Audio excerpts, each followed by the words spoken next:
Mickey Mouse is ready to watch this episode. What? He is? Mm-hmm. He's behind me. What? Is he invisible? Yeah. Oh. His spirit's here ready to go.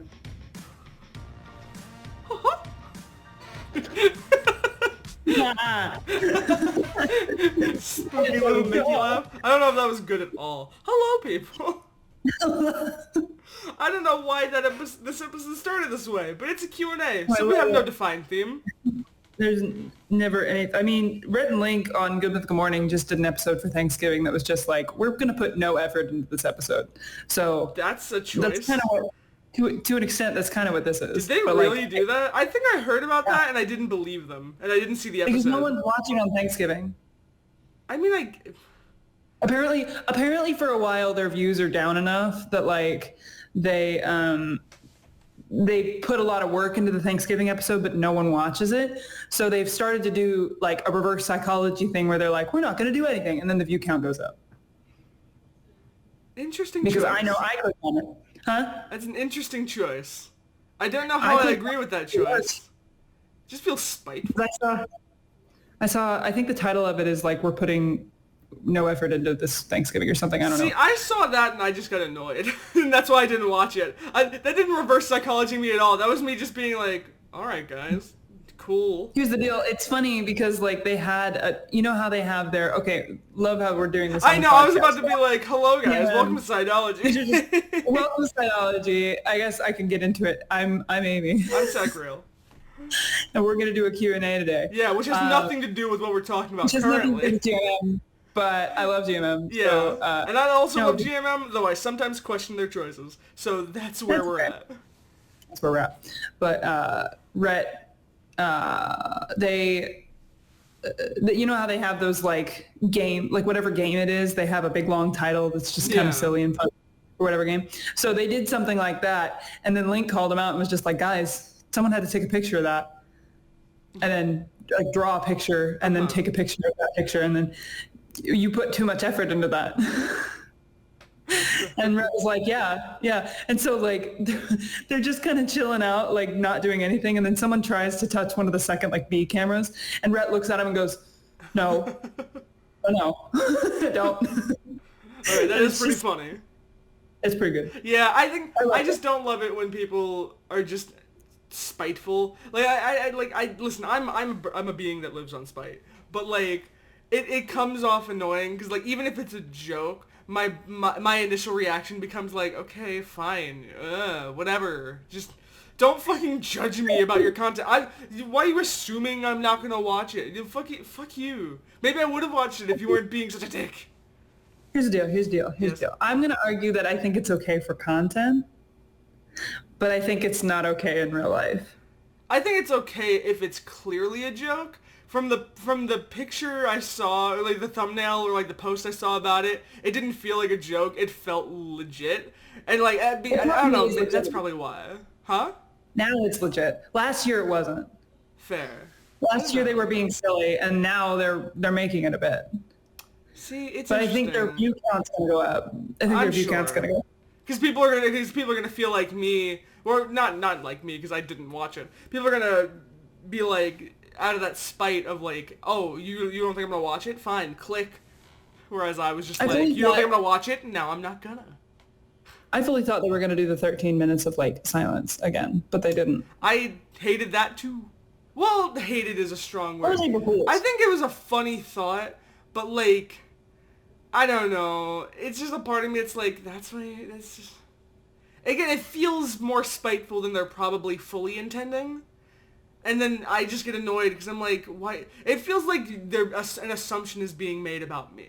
And then I get annoyed because it's like, you don't fucking know me. I came to watch your content and you're going to be like this? Leave. It's the game you play in the South. In the South. That's how we do it in the South. And they're from the South, Tech Real.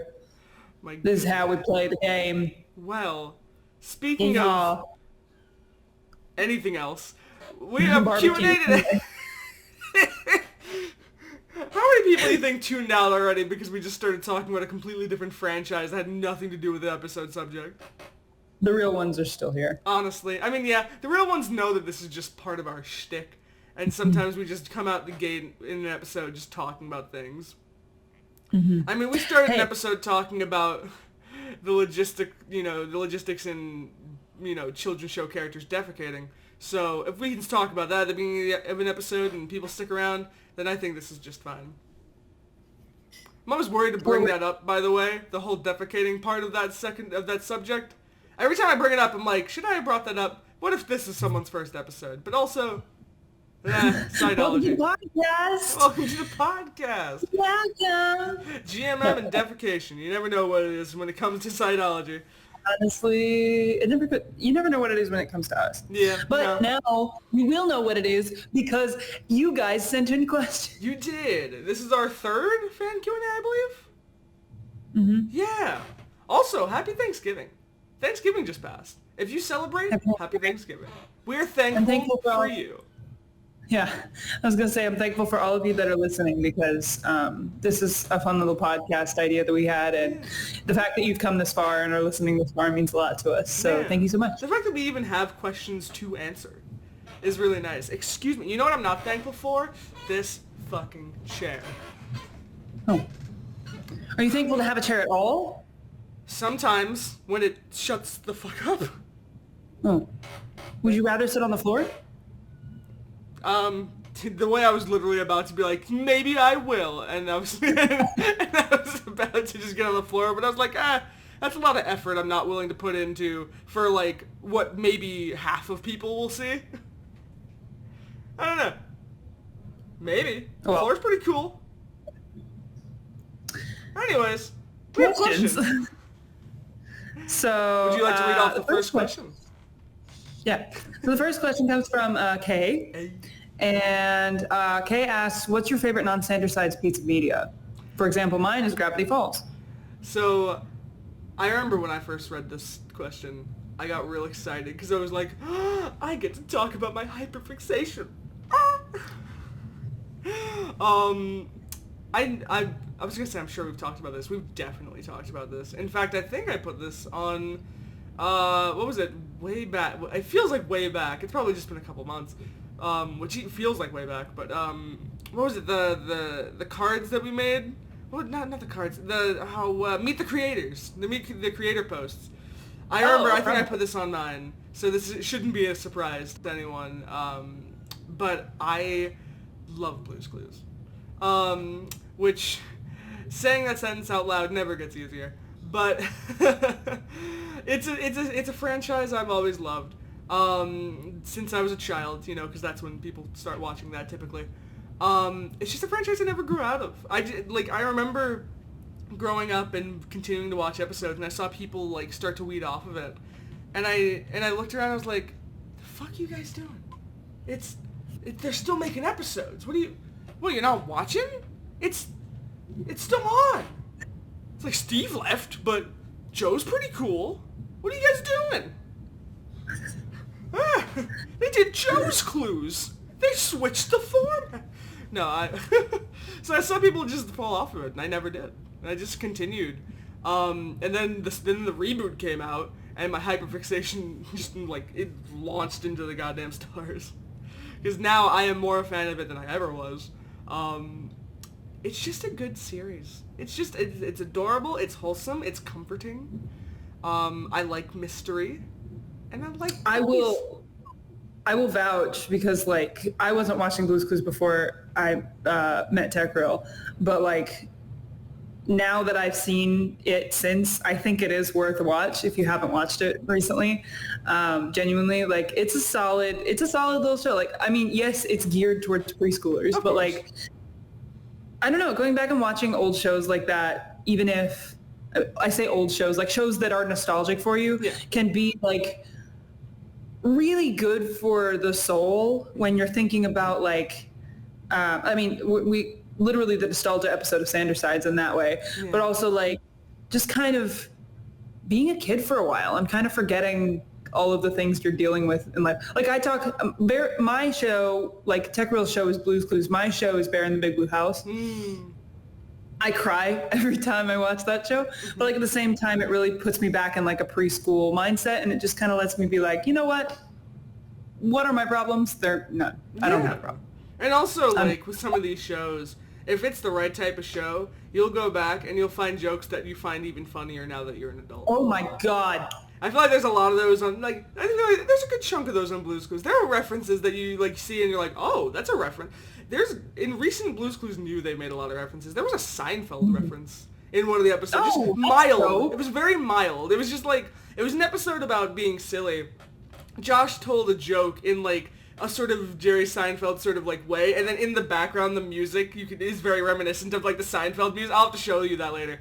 It's a really funny little moment. The writers did that? Huh? Do you think that was the writers putting that in there, or Josh? I think it, I don't know. I want to say it was, I mean, I don't know. It feels like it might have been Josh, and they sort of, like, went with it, but I don't know. I like it either way. I know they made a lot of, like Star Wars, Star Trek references in a recent episode about space. Like, they make references. Steve has a lot of funny jokes in the original show. Steve's got some good stuff. I mean, honestly, it's so funny to go back. I know this is a little bit of a Christian warning. If any of you were VeggieTales kids, go back and watch VeggieTales, please. Mm-hmm. Go back and watch VeggieTales. It's so funny. I can't explain how funny it is. It's so fun. I've not seen much, but it is pretty funny. Oh my gosh, can I tell my favorite one? I know I told you about this before. I don't remember, but tell me. It's a newer episode of VeggieTales, but it cracked me up because I'd never heard it before and it was just funny. But like, Larry's trying to really be sure he's like cleaning up, so he has a lot of like cleaning materials all over him, and he accidentally. He has like a spray can and he accidentally sprays Bob in the eye. Mm-hmm. And Bob's like, oh, God. And he's like, having a reaction. And Larry goes, oh, don't worry, Bob. It's antibacterial. And then Bob goes, well, yeah, so was a blowtorch. I mean, accurate. There's no way that would hit a child and then have them make sense of that. That's pretty funny. There's literally try not to laugh VeggieTales, mm-hmm. and like I found that through that, and I lost it. I was like, never mind. I'm laughing now. But anyway, oh my God. Point being, go back and watch old shows because I mean, there's really really good ones. There are. And even if it doesn't have like adult references, like mm-hmm. it's nice to go back and live in your childhood a little bit sometimes. It's good to have a comfort show. So yeah, that's my favorite like TV show piece of media. If we're talking about gaming, I'd say Undertale. Undertale Deltarune is just. I love Deltarune. It's so good. It's so good. Ralsei's my boy. I think it's Ralsei. I actually don't know. I've heard Ralsei. I feel like I will probably perpetually call him Ralsei. And I think that's just something that the world is just going to have to cope with me about because I don't mean to disrespect the correct pronunciation. And it's so valid that that's the correct pronunciation if that's true. And I would never do that to like a person in real life because that's disrespectful. But this is a character. I kind of want to call it. It's like people who read like a book and they realize they've been pronouncing it wrong the whole time. And they're just like, I'm just going to call it that because that's what I got used to. We were kind of talking about earlier before the podcast, we were talking about characters you declare as like yours. Mm-hmm. Would you say Ralph is yours? Ooh, maybe. He my boy. Because you were not sure. I do love Ralsei. I would protect him with every fiber of my being. Like if we were doing some kind of group cosplay or something, and someone wanted Ralsei, would you fight for? I'd stab him. I'd stab him in the heart. Okay, so I'm assuming then that's your character. I do like him. Yeah, no, Ralsei's mine.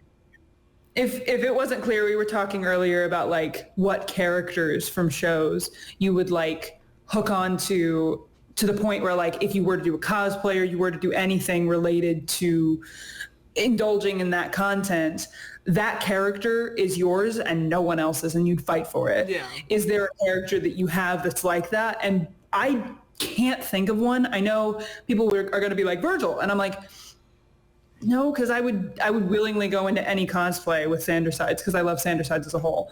I don't really have a character like that. And then Tech was thinking, oh, I don't know, but I threw Rousey at you right now. One. Also Shaggy. I think of Shaggy too. That's something I just remembered too. You'd never be anything else in Scooby-Doo? I'd be Velma. I don't want to be Fred. I don't want to be Scooby. Velma's a vibe. Velma's a good vibe. So I'd be Velma if not Shaggy, but Shaggy is my boy.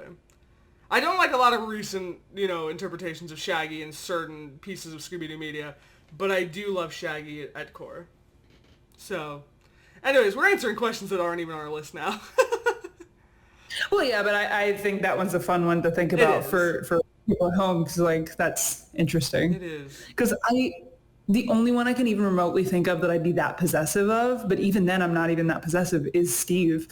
And Steve's my character, so I don't think that counts. I mean, that's fair. I feel the same way about my characters. I would, if anyone wanted to dress up as, characters that we have, and someone was like, I want to dress as your character Peter, I'd be like, I'll murder you. I want to be Peter. He's mine. Peter's but if it were, but that's the thing, if you were in a group cosplay doing your characters or something, that's what I'm thinking. Yeah. I don't really care if people are Steve. That's a vibe.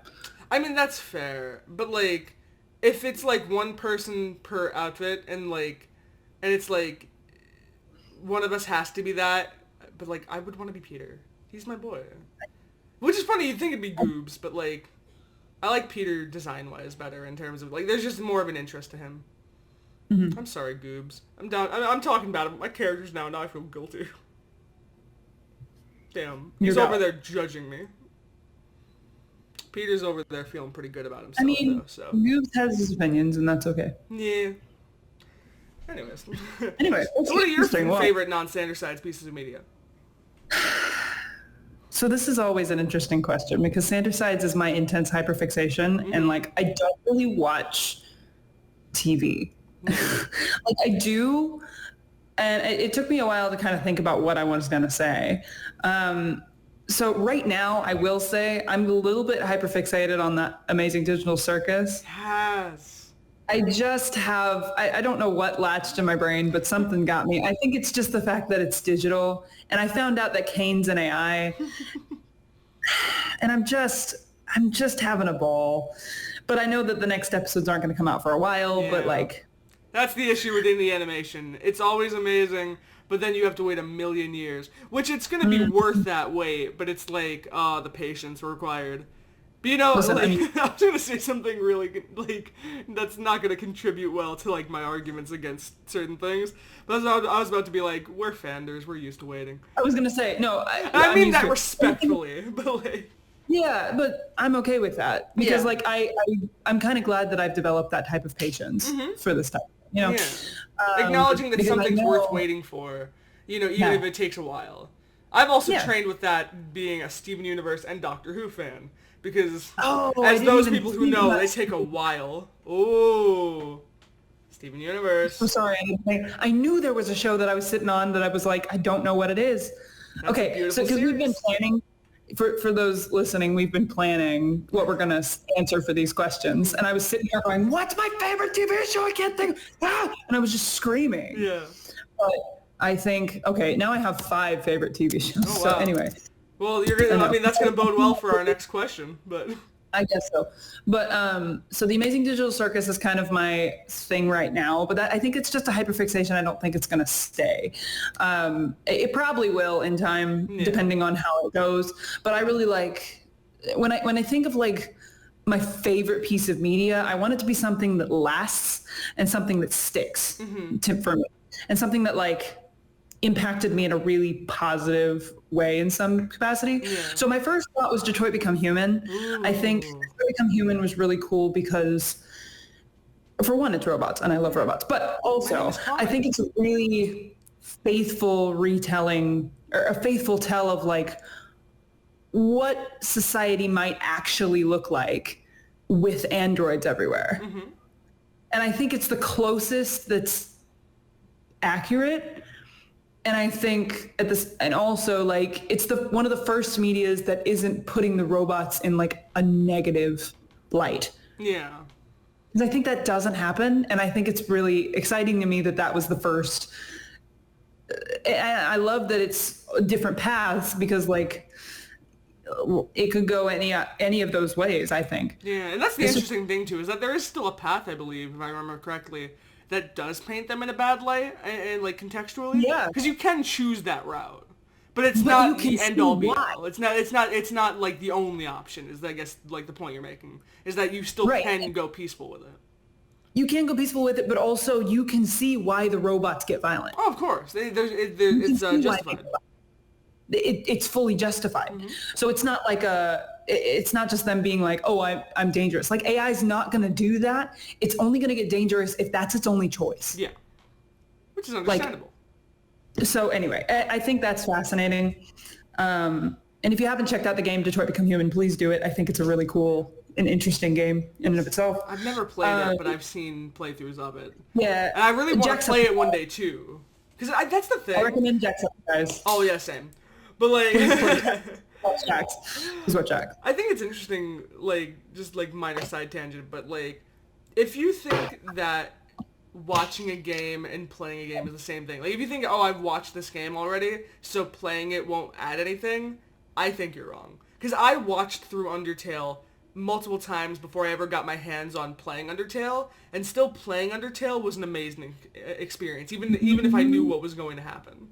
So like, and I feel the same way about Detroit Become Human. I still want to play it, even though I know, a lot of the paths and basically where a lot of the story will go based on choices I would make. It becomes more personal. Yeah, play it by yourself.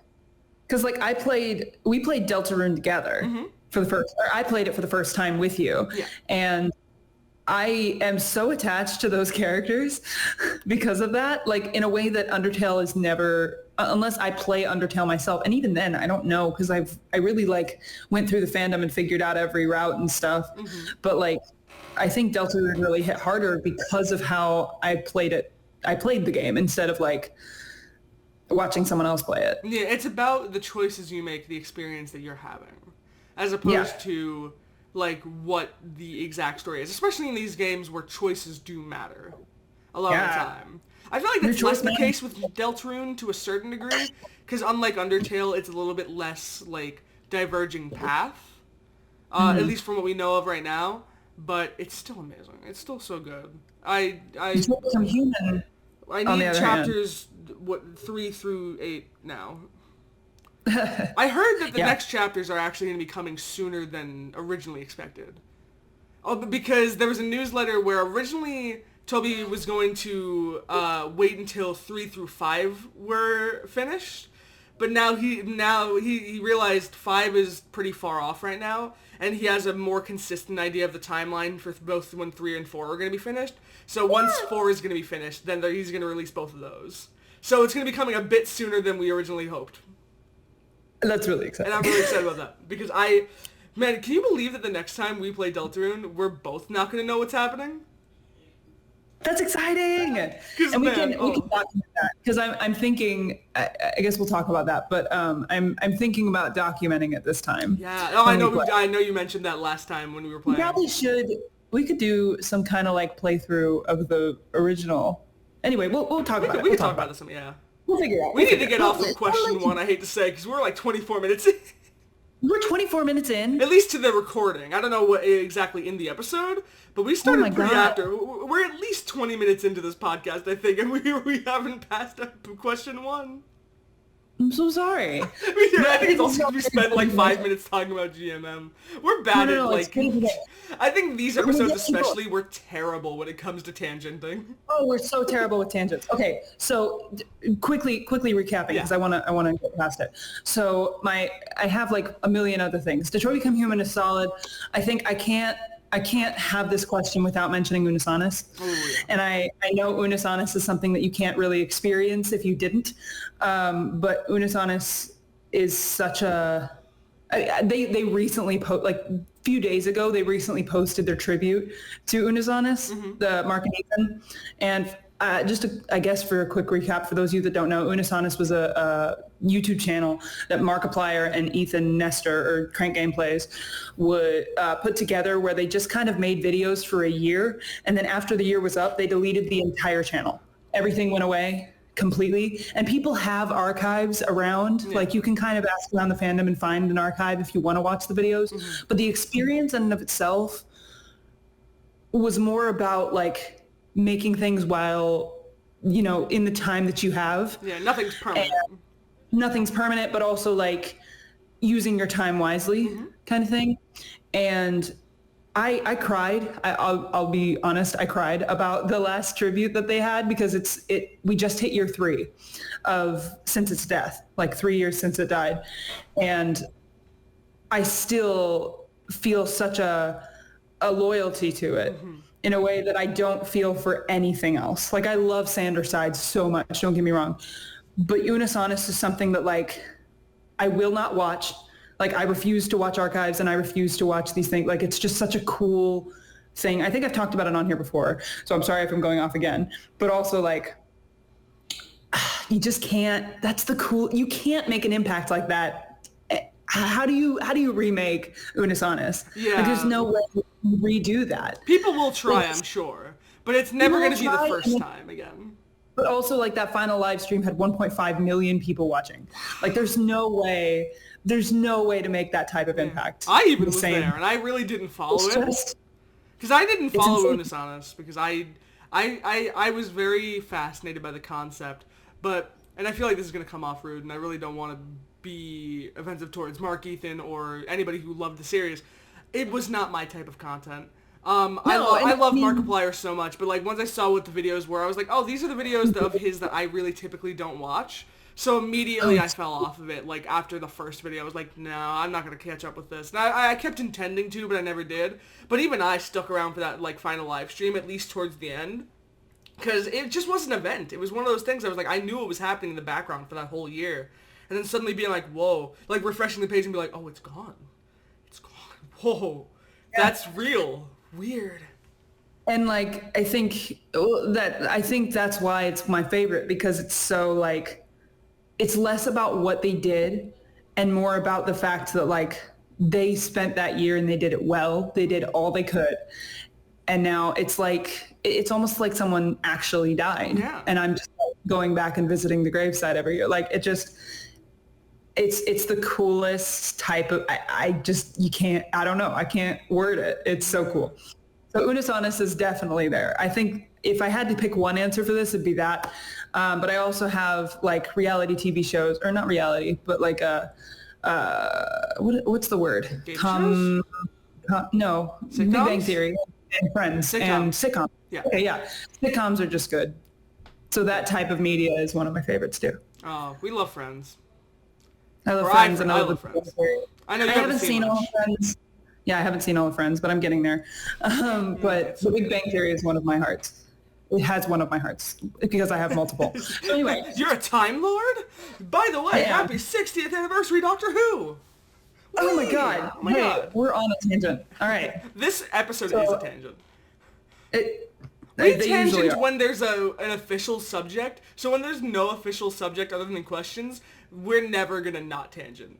That's what I love about these episodes, and that's what also frustrates me about myself during these episodes, because I'm like, oh god, I can't keep focused at all. But petition to change the title of this series to ADHD Tangents. I mean, honestly, we could. No, we won't, but we could. Okay. Next question. 2. Oh my god. We finally made it to question 2. Like 20 minutes later. Top 3 TV series. This is difficult because I am bad with favorites questions, but I do have some pretty concrete answers to this, because I have a lot of, like, big hyperfixation shows, but I think I do have 3 that stick out among the rest. Blue's Clues obviously one, as previously mentioned. Mm-hmm. It's something that will never leave my brain. Doctor Who, as I just also mentioned seconds ago, Doctor Who is one of those that, like, I got real addicted to immediately. And it's not always perfect. The last couple seasons, to me, were not perfect. That's just my personal opinion. But I stick with the show, and it's always been amazing, and it's always fascinating. It's good concepts, it's good episodes, it's just good actors. David Tennant has my heart forever. Oh my god, and he's coming back tomorrow. At least from recording this episode tomorrow. Actually, it's going to be coming back on the day that this episode comes out. A random tangent for those who know my content and you, Tech Real. Me. I don't think I put a Doctor Who reference in clues.exe. I don't think you did either. Well, in fairness, the references that you were putting in there were more about what we've seen together. And we know that we are going to watch Doctor Who eventually, but we also know that that's coming later in the future. Because that's a big commitment, and we have like 7 other shows. We haven't even finished Once Upon a Time yet. Oh God! And that's like half the length of this series. Stop here. You could be happy and wholesome where you're at. I'm cool with that. We stopped midway through. For those of you that are watching that know Once Upon a Time, we stopped midway through, like in the middle of season 4, like right after. I don't know if I want to spoil that, but. Yeah, just we're right in the middle of season 4, and I'm just you don't have to if you don't want to. The thing is, like, I trust your judgment with that. If you feel like there's nothing else of worth after that, and like I'm interested, but like I'm also it's good talk. It's good talking points. Like, it'll be interesting to hear you talk about it. Yeah, I'm interested to see what you think of season 5 for sure. That's fair. But like. Anyway, we'll get there. But anyways, so yeah, no, Doctor Who we're definitely gonna watch eventually because it's definitely up there in like what I think about constantly. It's definitely a good chunk of my Maladaptive Daydreaming is Doctor Who based, so it's like constant. And the last show is I'm pretty sure I've mentioned it on the podcast before, MLP. I always hate saying the full thing because I'm like I can say MLP, but it's harder to say My Little Pony Friendship is Magic. I am in fact a brony. I don't know if I've mentioned that before. I might have.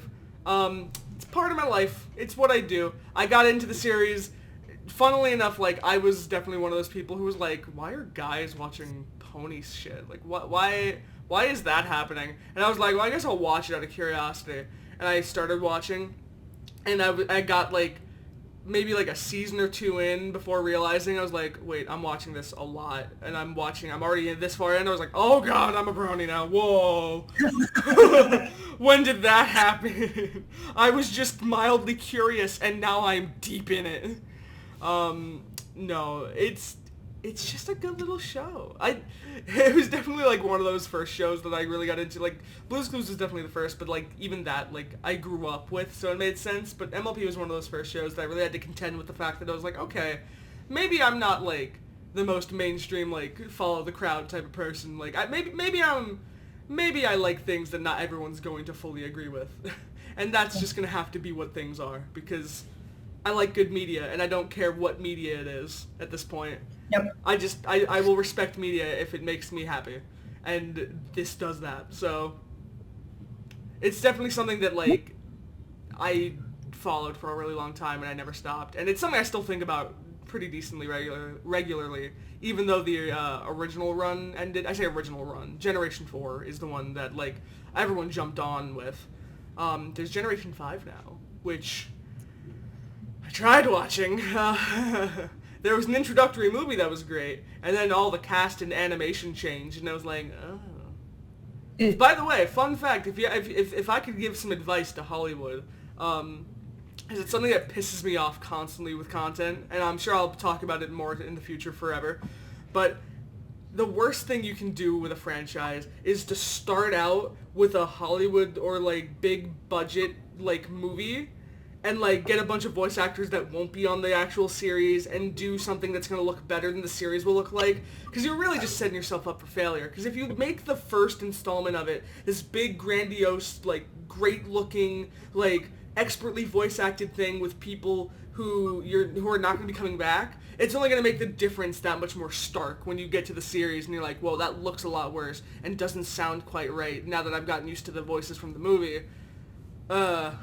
I know I definitely experienced that with MLP Generation 5 because the movie was great, and then, like, all the voices got different, and the animation got different, and I was like, oh, and the writing got different, and I was like, oh.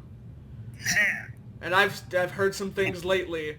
Those I'm not gonna get into it, but those who know recent news regarding Spike, bronies out there know That's a choice they made. I won't delve into it, but that's a choice they made. But anyways, those are my 3 hyperfixations shows, like 3 biggest TV series, Blue's Clues, Doctor Who, and MLB. That's a vibe. Yeah. I love the range Yeah, that you have.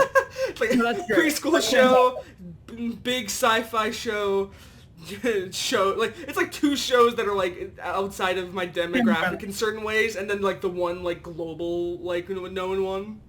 Global phenomenon, yeah. I was like, what about you? Well, Stretch. Stretch, I love that show. Love The Good Place. I love The Good Place. That's good. I mentioned I love The Good Place. That would have been on my list if I didn't have these like bigger shows that were my hyperfixations. Yeah, I was wondering, but like also. Oh yeah, no. Makes sense. There's so many shows that I consider my favorites that are like equal favorites, but there's only certain shows that like really latched onto my brain and heart in the way they do. So like, it's the one to hang up. No, literally, like this is the one question where I'll be like, these are the ones that need to make the most sense to me, because like I can't just choose any show for that. Like there are these shows that like are so like intrinsically tied to my DNA. Right. But yeah. So here's the deal. I don't watch TV very much. Yeah. Nor do I watch movies a lot. Like I'm watching stuff so I can experience it, but nothing has really like hooked onto me the way the Sandersides did. Besides Unus Annus, but the impact of Unus Annus, and I guess like the things I talked about before. So I have The Good Place. I love The Good Place because that's the only one that was really recommended to me because of Sandersides, and I've said that before. I'm also going to say Steven Universe because I didn't think about Steven Universe.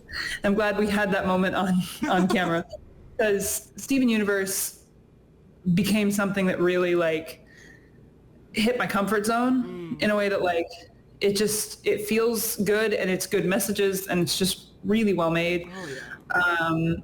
And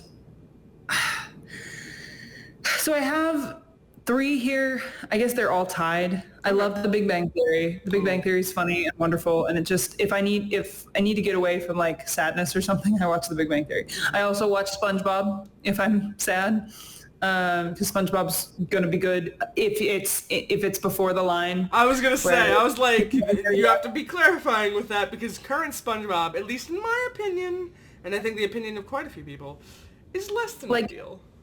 I mean, what I don't appreciate is the fact that they're continuing after Steven Hillenburg said stop. I don't like that. Like, I don't like that there's spin-off shows. I don't like that I think that's cruel. I think that's absolutely cruel. Maybe spin-off movies that are coming out too. It's like there's a Sandy movie, I think, coming out. No. I know. No. It's like, stop. I loved SpongeBob, but like what they've done with SpongeBob in the past like couple years, it makes it hard for me to look back at old SpongeBob like with like good vibes. Like I see SpongeBob come on now and I'm just like, ew, because it's been tainted with some of the newer stuff. It's gotten to the point where like there was rumor for a while, like in like what was it, a year or so ago maybe, there was rumor that they were going to potentially cancel SpongeBob, and there was a part of me, I know, there was a part of me that was like, maybe it's time, maybe I don't know. Maybe they can just rerun the older episodes. I don't know. But I don't know if these qualify as hot takes, but like, because I know there are people who are fans of still fans of SpongeBob, but it's the early stuff is just too classic. I think it's just blasphemous in my mind to continue. So the stuff that Steven Hillenburg was faithful towards is really funny. And let's see. I also have Buddy System. I love Rhett and Link. I've always loved Rhett and Link, so I have Buddy System on here because, like, their show is pretty funny. I'll be honest. It's a solid ride.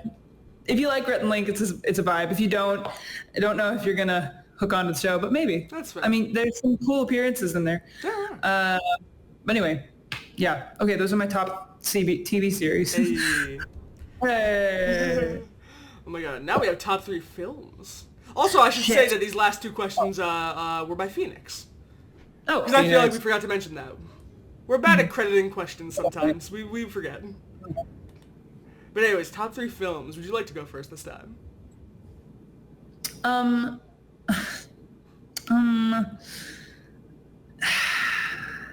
So okay, my favorite movie is I'm gonna get so much shit. I feel like I get shit for this just thinking about it. But my favorite movie of all time is Megamind. It's funny. It makes you think. It's really smart. It's a really good superhero movie. It's just good. I love Megamind. Recently, I've been re-addicted to The Hunger Games. Ooh, classic. I freaking love The Hunger Games, and I'm gonna go see the new movie soon. There's a movie coming out. There's a new one, and I'm really. I've been told it's really good, so I'm interested. And then I don't know. Nothing's standing out to me so intensely. I mean, I guess I could. I don't know. I got to think about how I phrase. I don't know. I just don't have much attachment to movies per se. I guess I could say the Santa Clauses. Ooh, the original Santa Clauses. The Santa Claus series, like movie trilogy, is very special to me. That and the Polar Express. But like everything else I can think of that's like favorite movies are all like nostalgic for me somehow. Like Toy Story is really nostalgic for me. Tangled is really nostalgic for me. Because I just got it's a hyperfixation of the past. So I'm like, yeah, I don't know. That's fair enough. So, all right, my top 3 favorite films. It's funny, like when I first heard this question, my immediate thought was Back to the Future 1 through 3. Just because... Oh my god, I didn't think about those. See, this is terrible. I love the Back to the Future franchise. And I think part of me just wanted to say 1 through 3 just because I was like, that's 3 movies and I don't have to choose favorites. But, because I'm bad at favorites. When it's, like, it's funny because, like, the last couple favorites questions, like, up until now we've had favorites questions right now in this episode. And I've been pretty easy at, like, defining those, but that's because there have been a lot of franchises and those specific, like, genres of just like specific just like overall media or like TV shows where there's a lot of hyperfixations. Movies I have a bit of a harder time. But in terms of just like what I came up with off the top of my head when I was thinking of this, Back to the Future 2 specifically, because I personally think that is the best of the 3. Because that just had like the most time travel, and I feel like that just like added to it a lot. And there was a mix of past and future. And present, so it felt like the most use of that concept. Really well. Secondly was a recent movie, Across the Spider-Verse, because I love Spider-Man so much, and I love these Spider-Verse movies so much, and that movie was just art. It was just art. And I can't even say much about it, because I know eventually I would like to show you the Spider-Verse stuff, once I show you Spider-Man stuff. But, it's just amazing. It's just amazing, and I'm really excited for the 3rd installment that's coming out, which I think is going to be the finale of the Spider-Verse like trilogy, which is sad, but also like it's perfect the way it is, and I think it's gonna whatever they do, it's gonna end off beautifully. And the 3rd one is one of those movies that I'm always like, I tend to forget about it, but it is one of my favorite movies of all time, The Truman Show. I don't know how many people know about The Truman Show. It's a beautiful movie. Basically, there's a guy who has lived his whole life in this one town that, unbeknownst to him, is like everyone around him is an actor, and they're filming a reality show about him. Like, since he was born all the way up. And it's just like, what happens with that guy? And it's Jim Carrey. And it's just a beautiful movie. It's like... it's not like a funny Jim Carrey movie. There are funny bits, but it also, and it's also not fully serious. But, like, there's a lot of good, like, touching moments and interesting moments. There's a bit of comedy mixed in. It's a really well put together movie. And it's one of my favorite Jim Carrey movies, period. One of my favorite movies, period. I would suggest it. The only thing I could say against it is that it's made me forever paranoid that I'm also in that situation, and I'll never stop thinking about that, and I think that's just one of the risks with that movie.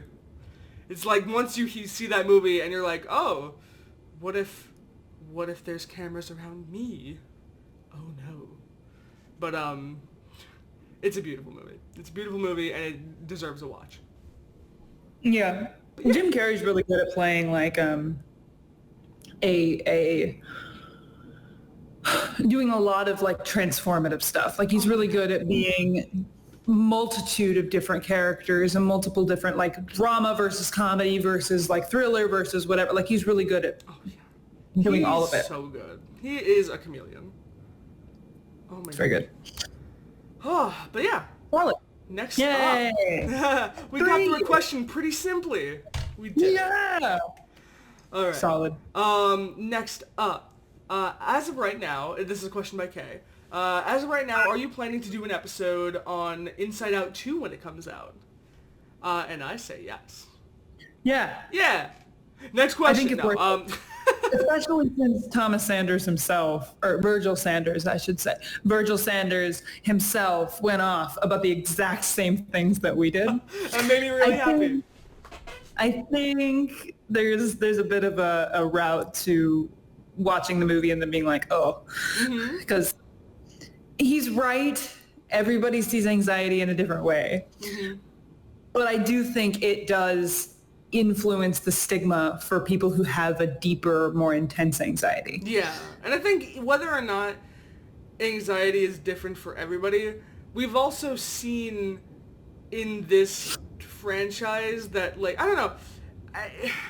It's interesting because anxiety is different for everybody, and that's valid. And not everybody has that same level of, like, social anxiety that I think we were looking for in this anxiety character.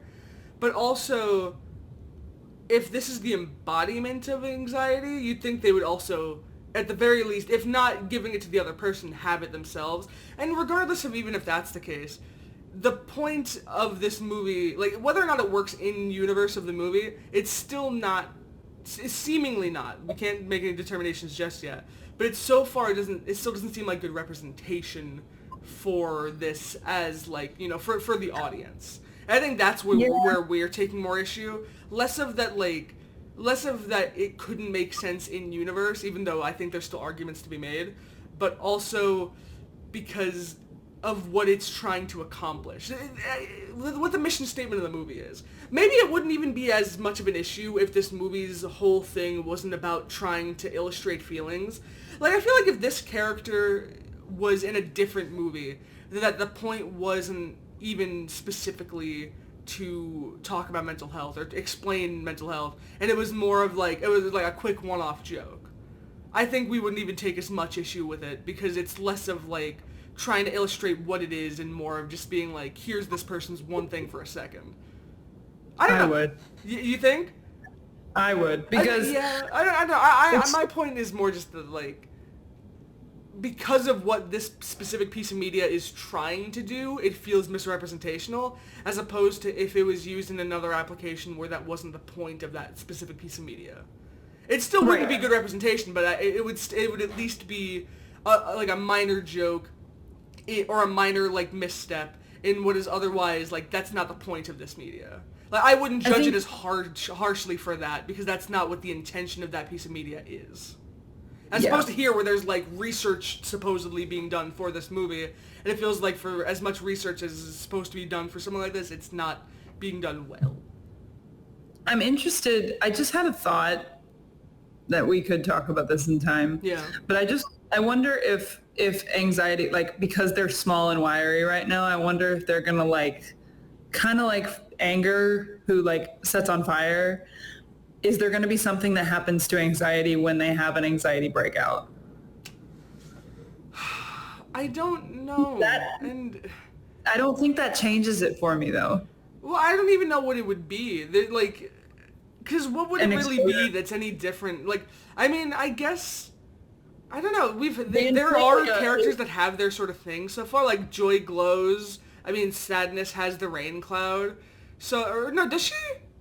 Or no, she had a cloud at some point, but no, that was because she was in the cloud place. That wasn't because that's something she could do. No, she did that because she was going away quickly because she was crying. Remember that? But I thought it was because they were in a cloud area and then she had a cloud. I don't think it had to do with the fact that she could conjure a cloud. I think it was because there was a whole place of clouds and they ran through a person and murdered them. Oh, well, yeah, but I didn't realize that anyway. I think that was interconnected. I don't think she could have done that without that. Either way. But either way. I forgot what my point was. Your point, no, I get your point. Your point is the fact that like because it's based on mental health and it's geared towards mental health, that it's a little it makes it a little funkier that anxiety looks like that and is played like that. Because there should be more responsibility. Yeah, I think I'm of the mindset that it should be represented with those.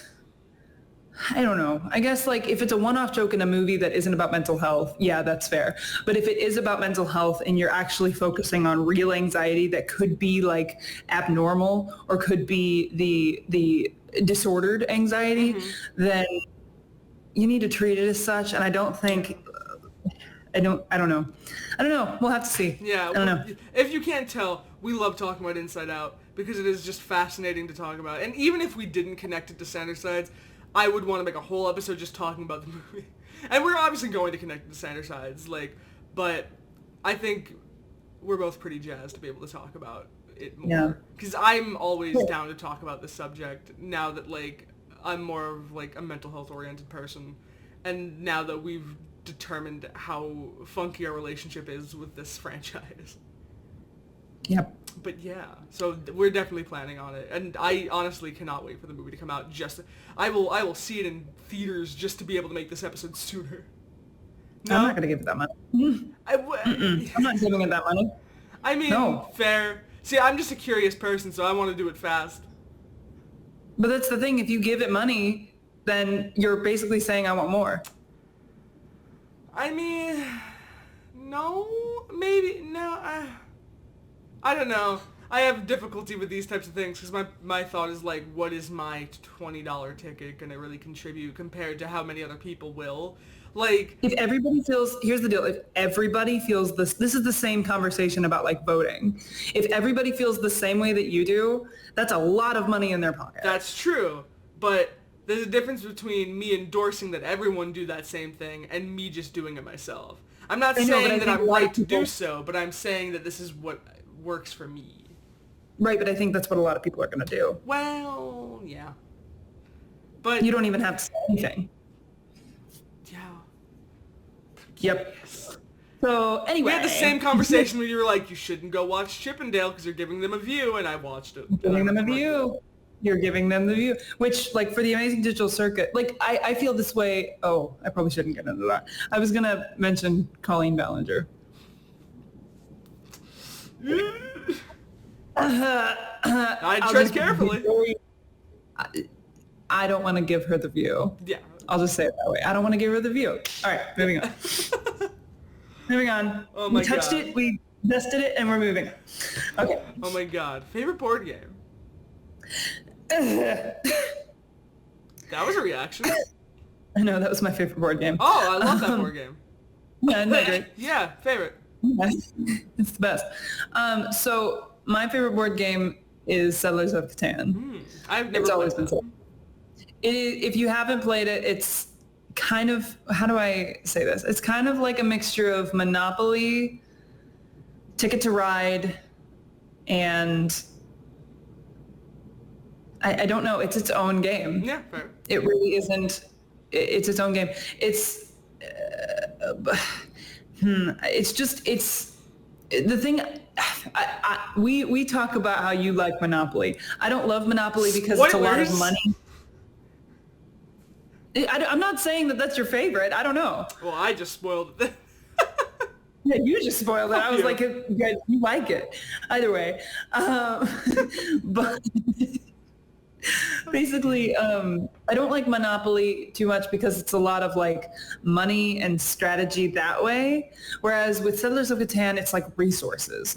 You have resources, you can give your resources away or you can keep them to build and do things with whatever area you have. And your goal is to get a certain amount of points by the end of the game. And there are different ways to get that. And it's really cool. It's just really good strategy. And it's just, I don't feel like shit if I lose. Fair, okay. Because it doesn't feel like, because sometimes, I mean, I have anxiety. You guys know this. So like, sometimes when I play a game and I really give my full effort to it and I lose, it feels like I didn't try hard enough or I just kind of get down on myself really easy. Whereas with like Settlers of Catan, it feels like an equal, I mean, yes, there's strategy involved, but it feels more equal, and it doesn't feel as much like, oh, I don't understand money, or oh, I don't understand this, or oh, it was luck, and I'm not like, it just feels more like I lost fair and square. And I'm like, chill, I can do that. It doesn't make me feel like shit. Yeah. If you lose, you're like, okay, the other person earned the win. It can hurt. Of course. It can hurt like hell if you lose. But like at the same time, it's not like I lost because I didn't try. Or I lost because I didn't know. Fair or enough. I lost because blah, blah, blah. I lost because there was a better strategy. Mm-hmm. And that's a cool strategy. I'm going to use that next time. Interesting. Man. Well, my favorite board game is nobody's favorite board game. Because my favorite board game is Monopoly. And I don't understand. I'm in the minority, and which sucks because that means I'll never find anyone to play Monopoly with me. But the thing is, I can't even explain why. I don't think. There's something about the vibe of Monopoly that I've always just enjoyed, and I know it takes forever to play, but like I like rolling dice. I like messing with fictional money. I like what? Sorry,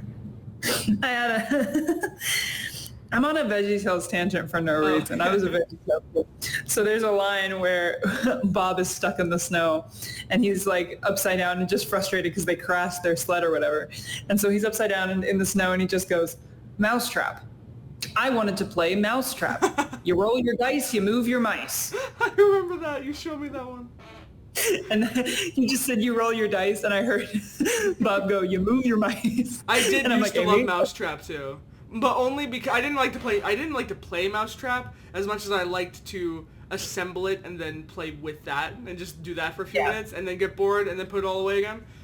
No, but Monopoly, it's a good vibe. I just like playing it. It feels nice, and it's one that I remember from my childhood,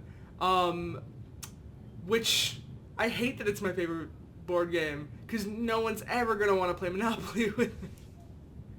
I might. No, you won't. And, you went on record saying you don't want to play Monopoly with me. I don't love the game, but if you have a way to convince me to love it, maybe. But I have no way that I haven't already tried, and therefore, if you played it with me, I'd only feel good. We haven't played together, my guy. I have a bad relationship with board games because I haven't lived near somebody that I call a friend in like 2 decades. So. Been a lot of online friends. Yeah. And I don't have the money for online board games. And even then, it'd be Monopoly, which nobody wants to play with me. There's still some stuff. Actually, Jackbox. We can put Jackbox in the mix. Wait, why didn't we think about Jackbox? Anyway. I don't even know what you're talking about right now. Have you never played a Jackbox game? We've played Jackbox together. I was going to say. I just didn't know what you meant by in the mix. Oh, I don't know. I guess the next question. I'm spoiling the next question. Oh, no, okay, wait, no, but don't even spoil the next question. But because I thought about Jackbox too when I was figuring out these questions, but Jackbox isn't board games. That's a video game. It's a party game. It's not a board game. It's a party video game. Yeah. Okay. I wouldn't count that. As much as I love Jackbox games, I can't believe you didn't realize that we've played them together before. No, I knew we played together. That's why your reaction of like Jackbox, I don't know what you're talking about. I own several Jackbox games. I own a good chunk of them.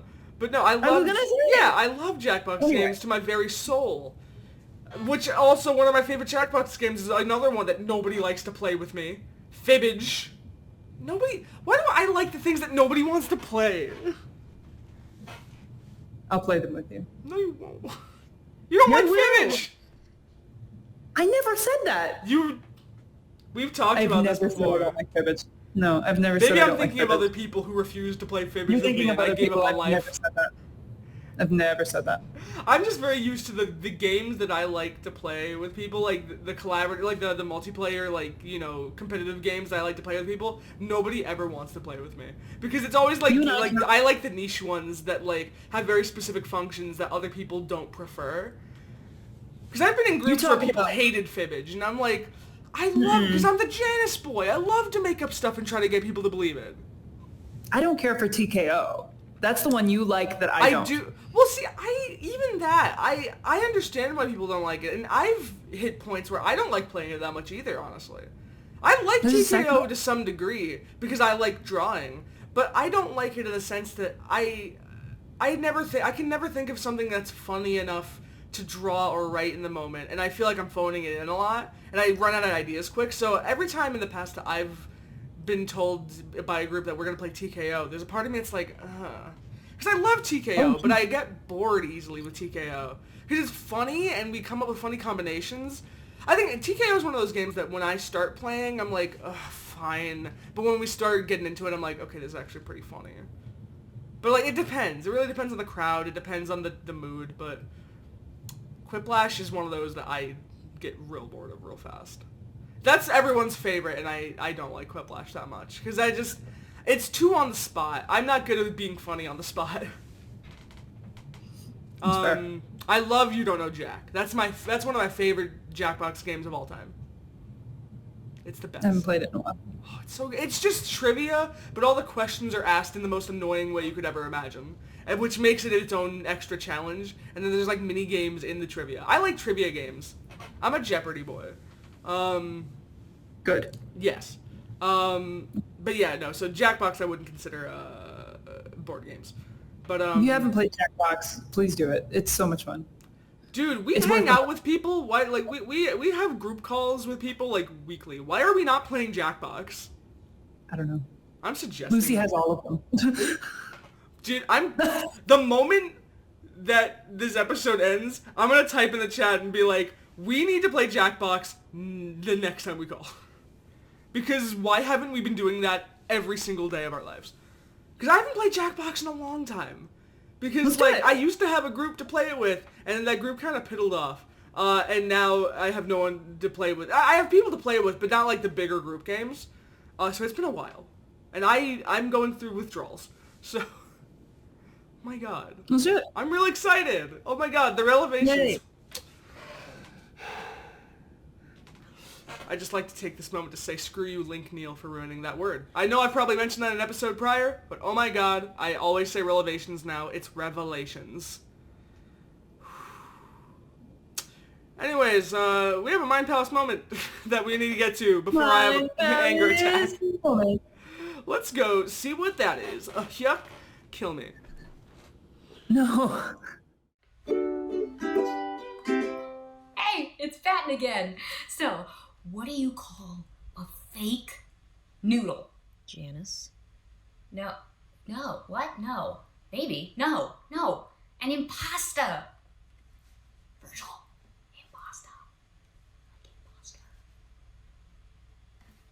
Impasta. And that was an imposter. I suppose it was. We've reached a court decision that Tekrill will not die. We will not kill Tekrill. Fine. We went into the moment with Tekrill, and now, no. Okay, but in return, someone at some point in time in the future has to play Monopoly with me. It doesn't have to be you, it doesn't have to be anyone, it just has to be some human in the future. I'll do it. Yay. I feel good then. I think I didn't mention this before. People cheat in Monopoly when I play. Well, see, maybe that's why you don't like Monopoly. We talk about this every time you've ever talked about Monopoly. You're like, I don't like it because people cheat. I don't cheat. But it's a cheat that can be talked out of. No. And it's annoying. I know. I won't talk out of it. I'm an honest Monopoly boy. I will screw you over, but I will screw you over honestly. Okay, Janice. Well, yes. I mean, honestly, Monopoly is the one where you ruin all your friendships. But also, you do it honestly. Honestly. Honestly. No, for those of you that don't know, when people play Monopoly with me, if you're not paying attention, like if you put your car over someone else's like spot and you don't pay up, or like if someone goes over your spot and you're not paying attention, they won't mention it and they'll move the turn. They'll keep the turn going so that you don't pay. I don't like that. I don't respect that. That's bad monops. That's some bad monops, It makes me sad. It makes me really sad when that happens because I'm like, y'all know me. I have ADHD. I'm spacey as shit. So like, I can't catch that stuff and it makes me sad. I'm like, this is blasphemy. See, if you play Monopoly with me, you will see that you will have an honest experience with no cheating. If I land in your space and I have to pay you like $1,000 Monopoly dollars, I will pay that $1,000 Monopoly dollars. I appreciate that. Yes. So I will show you the world of Monopoly. Shining, shimmering, splendid. Yeah, you knew where I was going. We both did the same thing. Anyway. Oh my god. Well, we talked about our favorite board games, but now we have a question from our friend Jessie, which is, what are the Sides' favorite board games? And I need to pull up my notes because we talked about this at detail. We talked about it and we decided. We have decided what we think My favorite answer is Janice, but we'll get there. Oh, well, my favorite Janice... anyways, sorry. My mouth sometimes just stops working, and I want to continue, but I give up. So we'll start with Logan. And I'm pretty happy with these answers. We decided that Logan's favorite board game, it's a tie between two, which is Scrabble and Clue. Because, one, Logan is a fan of word association games, and we think that that's a very simple, straightforward, logical game that even he could play on his own if he wanted to. Because, I mean, if he just wanted to come up with words. Huh? He probably does. I would imagine that he could just be found sometimes playing Scrabble by himself, just trying to come up with words to connect to the words he's already made. Because that's just what he would do. I believe it. And Clue, I know we thought of Clue second because he loves mystery. He is a big fan of Sherlock, and it would make sense for him to want to, like, logic out what, each situation was, which I need to play Clue someday. I've never played Clue. It looks fun. Oh my god, we need to play Clue with you. I would love to. I've seen Clue. Love Clue. I've watched Clue, but I've never played Clue. Clue's a solid game. Yeah. Yeah. Clue's solid. I also think that it's probably Logan's favorite because he's even willing, like when he's angry, to make reference to the movie, which is based off of the game. Right. So like that might have been Thomas Anderson, but I think it's also Logan as well. Course, yeah. I think it's both. Next up we have Patton, which I don't think this answer is going to surprise anyone. It was literally the first thing that came out of my brain. It was Candyland. Because of course it's Candyland. It's just Patton's simple. He likes snacks. He likes good vibes. Candyland. You can't lose, really. Can you not? I mean, you can kind of lose if you don't get there. Chutes and Ladders. That's fair. I mean, he would like a lot of those like nostalgic older games because he's like the dad vibes. Like, what's a dad's favorite like games to play, like board games? Monopoly, no. I was gonna say Uno. Uno. But no, Candyland seems like Patton's vibe, which it feels like we're not going very deep with that, and that's because sometimes you don't get No, I think Patton wouldn't go very deep with it either. Whatever game is just happy and good vibes, I think is enough. Especially when it comes to board games, which can be really irritating and competitive in the wrong environments. Something that is inherently bright and happy is going to be something that he's going to gravitate towards because it's going to give him comfort even if things get to that level. Mm-hmm. And especially if Candyland is as forgiving as it is, apparently. I haven't played in years, so I don't know how forgiving it is. But it's not, but like it's also very easy and chill. So like there's not much to do. Honestly, I forget how to play Hi-Ho Cheerios. I've never even heard of that. Hi-Ho Cheerios, yeah. No, are you saying Cheerios? Cheerios, but like cherries. It's like Cheerios. Oh, okay. No Cheerios. I was like, does Cheerios have a board game? No, it's not It's not that Cheerio. It's Cheerios. Yeah, cherries. Okay. Weird. I haven't played it in a while, but it only makes me think of good things. Now I'm thinking, now that we're recording, I'm thinking of all the the board games that I've ever played. Yeah, I can't remember many because I've only focused on like a good couple. I haven't had people around to play board games with for a long time. So like I just don't get too often. Huh? Logan would love Racco, which is another one you've probably never heard of. No. But that was one that we played with my family for a long time. It's all about like putting numbers in order in a certain... Anyway, it's fun. Next up we have Roman, which we said Pictionary, because we needed something like creative for him. We also have a game that you told me about that I know nothing about. So here's the deal. A long time ago, for my birthday, my family bought me this game called Furt. And if you haven't played Furt, I suggest you look it up. I could go through all the rules like I did with Tech Rail, but there's so much that I'm just going to kind of summarize it here. Basically, it's a combination, okay? This is a combo of Pictionary like the heads up game, that the Ellen DeGeneres heads up game, the Ellen charades, DeGeneres heads up game. the heads up where you like hold the phone. Have you ever seen that? She made it, basically. No. Okay, but it's basically like the word panda comes up and I can't see the word panda and you've got to tell me how, like, just You're not describe telling Ellen came up with that. That's like such a game that's everywhere. Anyway, Pictionary, heads up, charades, try not to laugh,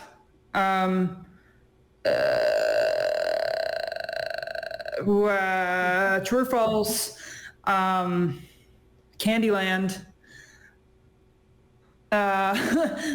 What else? These are a lot of games.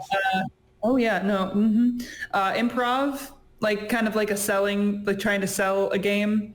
And then like there's some mystery stuff and like trying to kind of do things behind people's backs so that they don't know. And then more try not to laugh. And also some like it's a very theater kid game. It's a very theater kid game. And I played it multiple times before, and if you're not playing it with the theater kid group, it gets really weird and awkward and dull and boring. Because it's just not that those people aren't giving a good, honest effort for the game, but like if you're not willing to play, yeah. They're like play as in like be silly and be theatrical in a way. Yeah. It's kind of hard to get the game off the ground. So yeah, I think I would struggle with a game like this because one, it sounds like there's a lot of components, and I'm not good with a game that has so much going on. Like I feel like if when just hearing about how much is in this game, my brain's already spinning. I'm like, oh, there's so much to think about. But also like I get nervous performing in groups. I'm like the anti-theater kid. I'm like the content creator who's like, behind the camera, I'm fine. When it comes to being in front of people, even people I know, I'm not about it. I can't do it a lot of the time. Like, you'd think that it's like, oh, that's like your best friend right there. You can't sing in front of them? No, it's harder when people who you care about. No, I get it. I have trouble with that too. Yeah. But like, everything's on instruction cards. So like, you're not trying to like, you don't move a space and you have to remember what the color purple is. You can draw a card and then be like, read it and be like, oh, okay, I remember that purple is the true or false, so I'll just do that. So like it's not, once you play for a bit, it's not as difficult to understand. Fair enough. Yeah, all right, well, but it's a weird game. I think Roman would love it, is what I'm saying. I think Roman would love it. There's a lot of like things in there, like just the improv alone is enough for him to be like, I think he wants something to perform. Yeah, like one of the prompts was like, imagine you're a business person trying to sell shoes or trying to sell toilet paper to like aliens or something, like something really weird or something, and it's like you have to really convince these aliens that toilet paper is worth it for like a minute. That does sound amusing. That type of thing, yeah. Oh my goodness. Next up to Virgil, we have, I know this is more of your thing, because I don't know, again, enough about this game, Settlers of Catan. I love Settlers of Catan. I think Virgil would love this because, as I said before, I don't feel like just absolutely butthurt if I lose that game, because it's something that's fully in my control, I feel like. It's just good, clean competition that requires strategy. And Thomas has surprised me because like as time has gone on, like recently he's done some stuff with Virgil improvising as Virgil. And having watched that, Virgil has much more of a leadership and forward thinking quality about him that I didn't really put into my portrayal of Virgil before. But basically like he's more willing to be opinionated and kind of around people he cares about and it like is people he trusts. He's willing to kind of voice his opinion instead of being like all shy and whatever. So with that being said, I think a game that is just good, clean competition that he could really cream some people and also do it fairly and know that he has as much of a chance to win as everybody else does with the proper strategies and stuff. I think it's solid. I think that's a good Virgil game. I like it. I think it's a good Virgil game. Dude. And I'm a Virgil fan, so... so, like, you and Virgil now share the same favorite game in this context, which is, you know what? Fair enough. I feel like we might do that again later. Later, as in like in a minute and a half. Next up, Remus, which I feel like this is going to be of no surprise to anyone. But Cards Against Humanity feels like the winner here. Not necessarily. I mean, I guess technically not really a board game, but like card game. I feel like is pretty synonymous. But add on the rated X. Is there a rated X version? Deck. I'm sure there is. I'm sure there's a dirtier version of cards out there. But just a game where you can recontextualize a bunch of different sayings to go along in funny ways with other prompts. Especially when there's blank cards, Remus would thrive on the blank cards. Like just a game of chaos, of just like making, getting weird cards and making them funny in different contexts. That like just that level of randomness and chaos and just in some ways dirtiness, depending on the cards you get. It's definitely something that I think Remus would never want to stray from. I love Cards Against Humanity. It's so good. It's a good game. I haven't played that in years. I never played the official version, but there was like an online version. I don't even know if it's still around. But that I played with friends for a while, and it's iconic. It's a fun game. It is. Oh my god, and lastly, Janice. Which, because continuous bias for their favorite characters. No, I said Monopoly for Janice, because it feels like his vibe. I just like I don't know, like, similar to the Inside Out episode recently with Sanders said, this is more of aesthetic-based casting here. But, I don't know, just something about a Monopoly, just the idea of, like, building up defenses and screwing over everyone around you, and just, like, getting yourself in a position of, like, power and height. It just feels like the type of thing Janice would really enjoy if he's winning. And you can really... poker. I guess I didn't think about poker. Poker is... I was going to say that before we, like, podcasted, and I never got around to saying because we got distracted. But poker, because of, like, bluffing. Yeah. But also, like, with Monopoly, you really have to... Like, with the deals that you make within the game, like, you really have to, like, kind of keep a straight face, especially if you're trying to convince that person that this deal is good for them, when in reality, it's only going to hurt them in the long run, you know? So you have a conniving view of Monopoly. I've never felt that with Monopoly. You haven't played with people who are committed and know how to play. I guess not. I'm just a casual Monopoly player. Major. My brother's a finance major, and... Oh, well, you're screwed from the beginning. Uh-huh. Oh, no, I can't win Monopoly. Well, no wonder you don't like Monopoly. Well, yeah, but that, and also, to win, you kind of have to be manipulative to get to the top. I guess? It's business. It's just business. It's annoying to me. But it's okay. Because I'm willing to play with you, but it can be very business-like and very competitive that way. I mean, it's about gaining a monopoly on business and properties. But the other one we said for Janice was Uno. For similar reasons, just because it's the two relationship ender games. He would love to watch people just kill each other. Yeah. But like if he's losing, he would like really go for people. Like he'd make a whole fit of it. But like the thing is, I love Uno because I love watching the arguments and playful banter that goes back and forth. And then when it becomes like just war, it's great. It's a good time to watch. It's so fun. It's fun. It's one of those games I'm just sitting here like, I'm having fun. I'm just like, anyway. I love Oh my god. I love the games which are like, if you play it and like, it's going to ruin everyone's time. But like, I sit there and I'm like, I'm still having fun. I know. I'm okay. Yeah, you don't put your whole worth into results. I put my worth on screwing people over, but I don't put my worth on like whether or not I'm screwed over. I'm just sort of like, that's part of the deal. If I can screw someone over, I'm happy. If I get screwed over, whatever. So I'm like the perfect position for these types of games. The amount of cheating my family does sometimes, I'm like, guys. That's terrible. Anyway, we're silly. Oh my god. Well, next up, now that we've done the sides board games, whew, I'm tired. Speaking of tired, which when you sleep, you dream. Segues. Do you have any tips and tricks on how to manage maladaptive daydreaming when it's disruptive?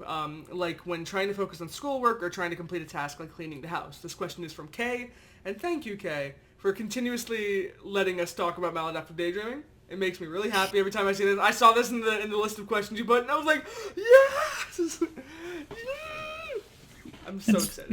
It's good. I'm glad we're getting to talk about it at all. I know, because like it's not something I think has a lot of representation in like media or conversations a lot.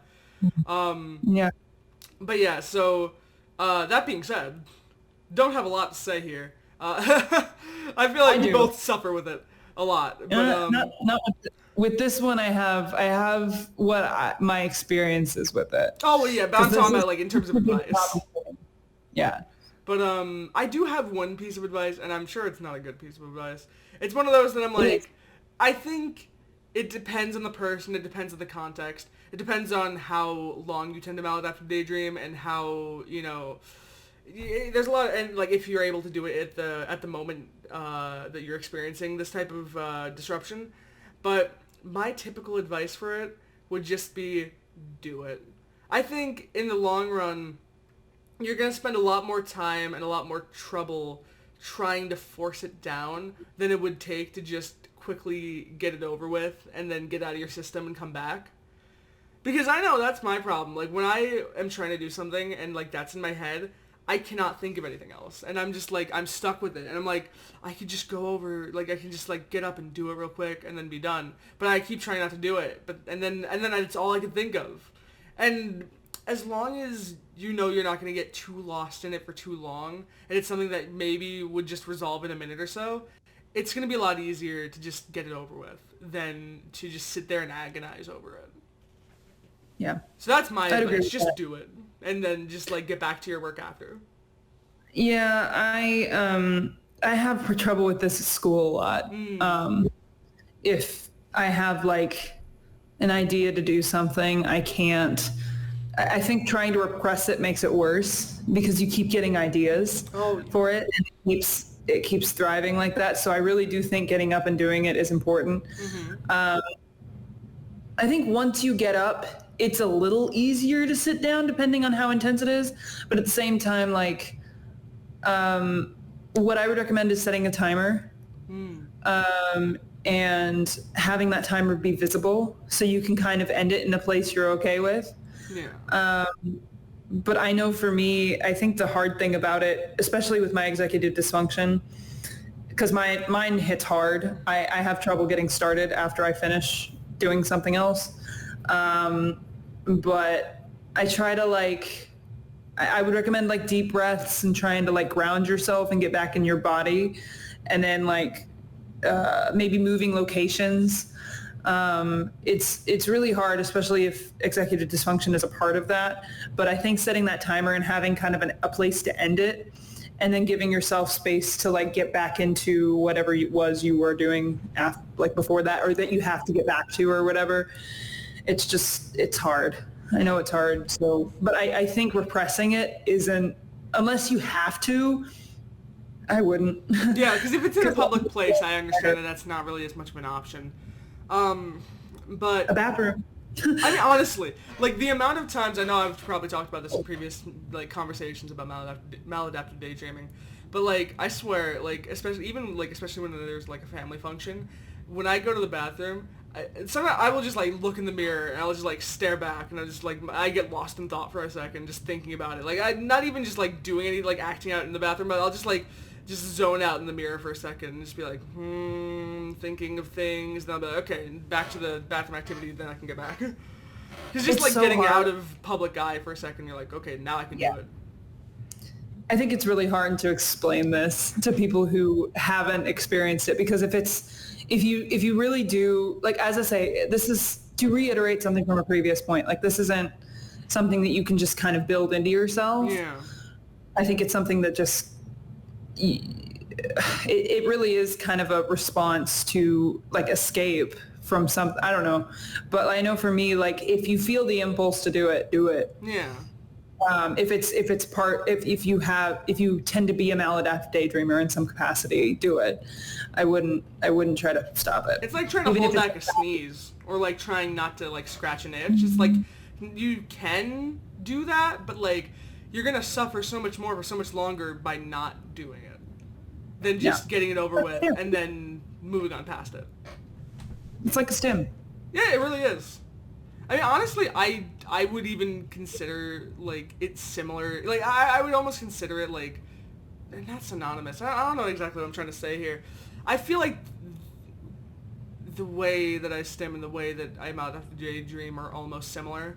Just in that, like, need to do it and that sort of, like, impulse to do it. But even then, saying I'm not entirely sure that's accurate. I don't know. I don't know what I'm trying to say. I don't even know if writing it down helps. Writing Maybe, what like, the Maladaptive Daydream, like, if you write something down about it, like, you want to do it later, that sometimes helps me. Like what scenario you're trying to get done so that at least you can, like, come back to it? You have to get your homework done. And you have, like, maybe you have class at 2, and it's, like, maybe it's noon, and you have to spend those 2 hours doing homework, and you feel the impulse to do it. Either you could do it then, or you could write something down about it to make an effort to do it later, but I don't think that always works. Yeah, because, I mean, especially when it comes to something like thinking about things, like when it's something like with Maladaptive Daydreaming where it's like an imaginative thing, it's really hard to avoid doing it because it's so easy to slip into it. It's not like writing down an idea of something you want to write or draw or talk about later. It's really just sort of like the thing that I'm trying not to do is already, like, in my mind, taking up the space of where I need to have other thoughts right now. We seem to have a difference then of how Maladaptive Daydreaming comes out, because I don't think I've ever been in a situation where it's just in my imagination, per se. Like, I think it can, but, like, most of the time I'm acting it out, but I think that's just because I'm an actor. Oh, no. I know. I do too. But I'm saying that, like, the initial act of it comes from the thoughts, and then, like, the acting out is an extension of it. Yes. That's what I mean, yeah. But, like, the core of it isn't the thoughts. Right. Yeah. But yeah, so basically what we're saying is if you can do it, just do it. And get it over with. But if you can't, write it down maybe, set a timer, and do a little bit right now and do more later. Cry. I mean, I'm just kidding. But I mean, no, no, genuinely, it's so hard, but I really think repressing it, if you continue to repress it, I think it's only going to come out a little stronger next time. Mm-hmm. So be careful. Yeah, that's fair. Oh my God. Yeah. Would you like to read the next question? Yeah. I've read all of them, I think. No, you're fine. I actually don't know if I have. That's probably a lie. No, you read the first one. Anyways. What are your thoughts on applying mental illness to the sides, like Virgil and anxiety disorders, Patton and depression, Logan and OCD, etc.? And this is also from Kay. Mm-hmm. I know I have a strong we opinion agree on this one. You and I agree on this one. In the fact that, like, because it's made, I mean, I guess it's not canonical, but because Thomas has talked about his relationship with ADHD and then his relationship with anxiety, I think those are the only two that I feel like can properly apply to Sanders sides. Yeah. Like, in the direct sense. Oh, yeah. Like, I know I'm going to be saying this in a future episode as well with another subject that's similar to this, but I know for me, because the sides as a whole, like, because what the sides are separated pieces of Thomas, I feel like, you know, obviously when they come together, they make up what Thomas is. And because of that, I don't like the idea of the sides liking or being anything specifically that Thomas isn't. So like you said, with ADHD and anxiety, that makes sense to me because, you know, those are things that Thomas already, you know, has that we've seen canonically. Or at least, you know, majority canonically. ADHD I feel like is less specifically stated, but anxiety at least. I will say that I know that Thomas Sanders has, let me rephrase that. The way he talks about anxiety and ADHD as an individual with anxiety and ADHD, I'm not going to say that he has them, but he has said that he has ADHD. Yeah.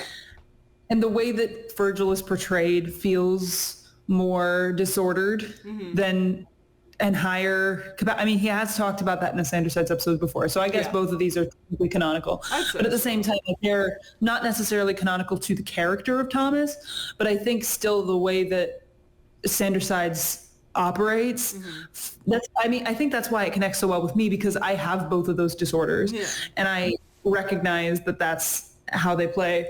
So in that sense, Virgil can connect to an anxiety disorder for sure.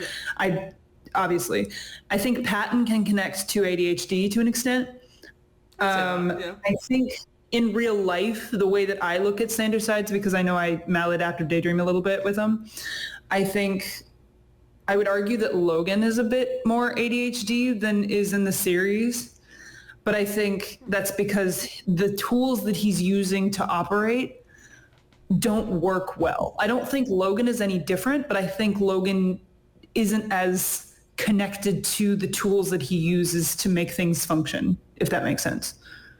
I think I got lost somewhere in that I'll sentence. give you an example. This, in my life, I'll give you an example. So like if I'm trying to have a conversation with you, and we're talking about something and you say something really important and I kind of go off on a train of thought and Roman kind of takes me somewhere else, Logan's trying to focus on what you're saying, but he can't get the gears right and figure anything out to actually get your volume back up. Okay, interesting. He's like, what the fuck? So I don't think it's Logan. I think it's the tools he's using, if that makes sense. I can see that. Plays in Patton. It plays out in Patton because Patton is also the kind of distractible ADHD, like... I'd say Roman a bit too. So maybe it's like a combo of them all. Yeah. But like, I don't think it shows as much in the personality personally based on what I know about my ADHD. Yeah. But everybody's ADHD is different. Of course, yeah. But for things like the rest of the examples are like depression or OCD, because of what I said, like I don't think the side should have anything that Thomas doesn't canonically have. So I think, and again, I'm going to talk about this more in an upcoming episode, because I know like talking about that episode in preparation for it to be made is where I started thinking about this subject at all. But I think it's okay for the sides to lack certain things as opposed to be given certain things that Thomas doesn't have. Like I don't think they all have to like the same thing as Thomas specifically, as long as they like other things that Thomas does like. In the sense that like Virgil does not need to like everything that Roman likes, Roman doesn't need to like everything that Patton likes, but all of their likes I think need to be synonymous with Thomas. And all of their things in that way. So for that reason, I don't think that depression and OCD necessarily work unless Thomas were to canonically have that, because that's adding things that Thomas does not yet canonically have. And if the sides have that, and they're supposed to make up Thomas, then that should imply that he would also have that. And I don't know if that logic fully works here, but it feels correct in my brain. Well, I see your point. I think because in the same sense that like Roman knows Spanish and Thomas doesn't. I guess that's different. I mean, but I feel like that doesn't make your argument work very well. Is Roman fluent in Spanish fully? Yes. That does conflict with my But Logan doesn't know Spanish. Logan doesn't know Spanish, so he's trying to learn Spanish to get Roman's face. I think, let me say it this way. I think in terms of disorders, I think some of the things that the sides are doing could be related to a disorder. But because, I mean, we're going to talk about, I guess, am I okay to say we're going to talk about this soon? Yeah. Maybe. I guess I really didn't warn, but oh well. At some point, because we're gonna touch on this more soon, but I think the fact that the sides aren't human means that they can't functionally have a disorder like that. Whereas with Virgil, because he is the anxiety disorder, technically he plays like he has one because he is the disorder. Yeah. So I think with depression and OCD and things like that, I don't think Logan has OCD. I've seen OCD. Yeah, I wouldn't say that he's OCD from what I've seen. I wouldn't say that, and I would also not say that Patton has depression. I think he could, but the thing is, like, because he is the embodiment of emotion, that's a whole different perspective that I don't think you can apply depression to at all. Yeah. Because he is so full of emotion and so full of all of that, like, he's not thinking about he can't really detach from it, basically, or he can't like get treatment for it or whatever. Like it's not something that can be, does that make sense? I don't know. So, yeah. I think I'm trying, I don't know, just because they're not human, I think if Thomas doesn't have it, it doesn't really match. But with Patton, I can see why you would say he has ADHD. Yeah, because it lines up more with how he acts. It lines up more with how he acts, and Thomas, whether the character does or not, Thomas has ADHD, and you can kind of see it. See, all I can think of right now is the Spanish thing, because you got me thinking about that, and that really flies in my I know, argument. and I hated to bring that up and just tear your argument apart, but I was like... I still agree with my own argument, because I still think that functions, it's just... I mean, I guess the same thing could be... Well, no. Well, the same thing almost applies to Logan and his knowledge. I think they still have a knowledge of certain things. You can almost even say... Well, okay, here, hold on. I think I can logic this out. Do you think we can logic our way out of this one? No. No. I think I can make the argument that them having knowledge about certain things that Thomas isn't as fluent in makes sense because they've absorbed that from, the outside world, as opposed to certain things being different about the way they feel or experience. I think that could be the argument there, that they've absorbed certain things that Thomas hasn't absorbed as much of, as opposed to the idea that they feel different things than Thomas does, strictly. Can you give an example? Because I've thought of like 3 things that contradict that. Oh no! In the sense that we were saying that the depression or OCD doesn't fit because those are additional disorders and additional feelings that Thomas doesn't experience. But we know, conversely, Roman speaks Spanish and that makes a little sense, but Thomas probably has experienced plenty of hearing Spanish, and Roman, could have absorbed that over time. So, because Thomas has at least experienced that visually, that still, it feels contradictory, but it's more of an understanding of knowledge as opposed to something that they are feeling or experiencing that differs from Thomas. I'm going to say yes, but only with Roman. Explain. Because the thing is, I can't think of any information that Thomas doesn't know that Logan does. Because astronomy is something Logan's interested in, but he hasn't learned about, and neither has Thomas. But in terms of chemical engineering and things, he knows that stuff because Thomas learned it in school. But what about all the other facts and figures about psychology that Logan brings up? Thomas usually reacts to those as if he hasn't heard that before, or at least he isn't as familiar with it. But if Thomas has absorbed that over time by hearing of it, it's still knowledge that Thomas isn't as familiar with, but he's probably experienced through just seeing it around. I think it could be that, but I also think that because this is a maladaptive daydream... Well, see, I'm not even factoring that in. Because if you factor in the maladaptive daydream of it, all bets are off. That's the thing about it. Even though I agree with the idea that it's maladaptive daydreaming, there's a part of me that's even if that's the case, I still want it to be internally consistent. Yeah. Because I think even with me, I try to keep my maladaptive daydreams consistent. I know they don't have to be, but I try to make them so. So I as much as that is a way you can excuse any inconsistency, I don't like that being the answer of well, it's inconsistent because he imagines it and it doesn't have to be consistent. I still like to be no, but there's still consistency. At least somewhat.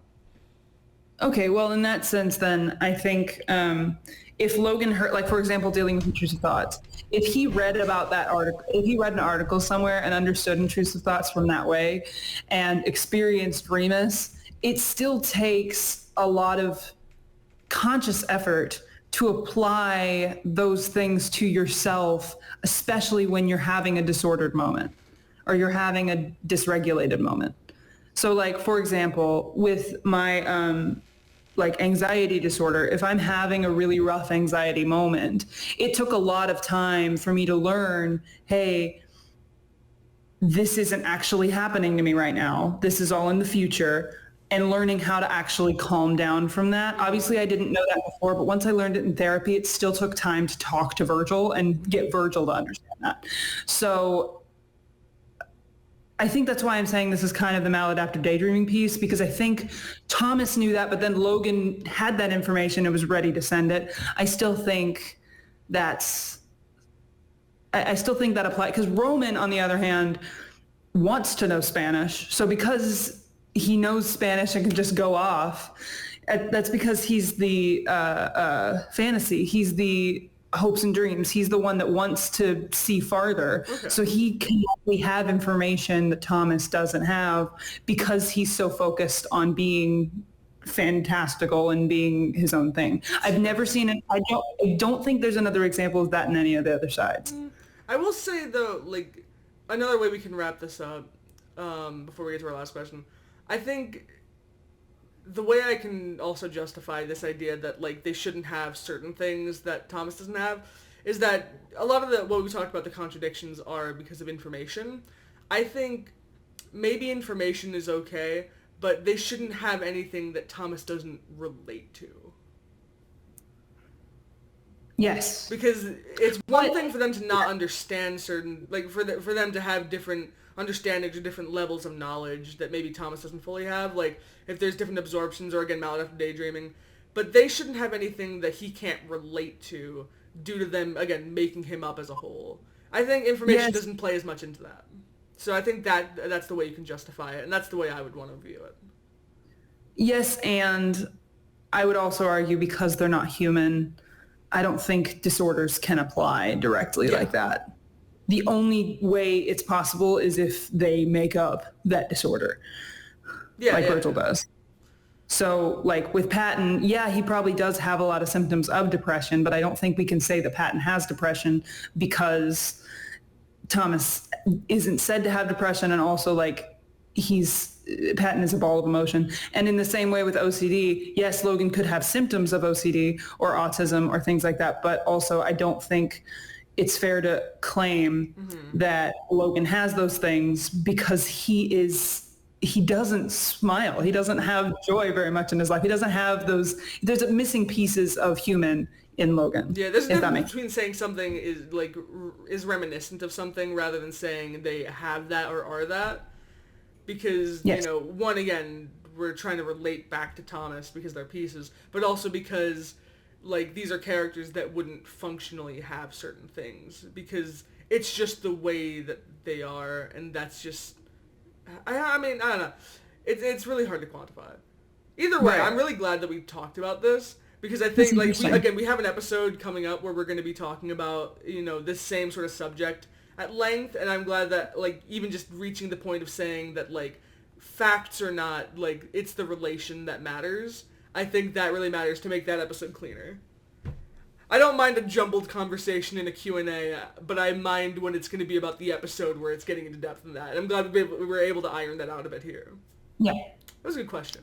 That was a really thought-provoking question. Yay. Oh my God. Okay. Final question. Oh my God. Question. Bring it on. You've mentioned an episode about chips is in the future, so I'm curious if there will also be an episode discussing fan fiction or fan art and fandom in general, or discussed in the said shipping episode mentioned. Okay, so yes, we definitely have mentioned that there's an episode about ships and that sort of thing. Funnily enough, that's also the episode where we're going to be getting somewhat into the topic that we were just talking about. As for an episode about fan fiction, fan art, fandom, we do have an episode about that as well coming up, but it's not in the shipping episode. Those are two different episodes, I believe, if that's correct, right? Yeah. I was trying to remember because I was like, I think we've gone back and forth. We've gone back and forth on whether that's one episode or two. Yeah, I think it really depends. We just know we have two different episodes about certain things. One of them is more about, like, I think one of them is more about the shipping, but we definitely have a fandom episode coming out. I don't know how much fan fiction, fan art is going to specifically play into that. I think it's something to discuss. It's going to be talked about at some point either way, because, like, as much as we talk about Sandersides, we definitely do talk about the fandom here and there as well. Like the cosplay episode was a good example of that. But we do have an episode coming out specifically about, like, our views about certain things that are within the fandom. Which I'm going to be really interested about that epised. Because I feel like it's going to be a potentially controversial one, but, like, we're going to do our best to be impartial and neutral. Or at the very least, if we disagree, we're going to be, you know, as, like, what's the word? There's a word for it. We're going to be, constructive, maybe is the word? We're not going to be just, like, a downright, like downplaying certain ideas. If we disagree, we're going to be like, this is why, but this is just our opinion. But even then, like, I almost don't agree that we need to have an opinion directly because, like, it's a matter of, I mean, there are some things that, yes, we're going to, there's some opinions to be had. But at the same time, like, there are some things that are just so fanon, that are so outside of the canon realm that I don't think we need to have a judgment on because that's someone's extra idea past Sanders' side. Oh, well, yeah. It's definitely a different thing when it's, like, headcanons. That's the thing. I will not judge headcanons nearly as much as I will judge people claiming things are canon when they're not. That's a pet peeve I have in media. Because I've seen that many places. I think I've talked about it on this podcast before, I think. We're both pretty canon. But not even that. Like, it's not even just specifically about being canon.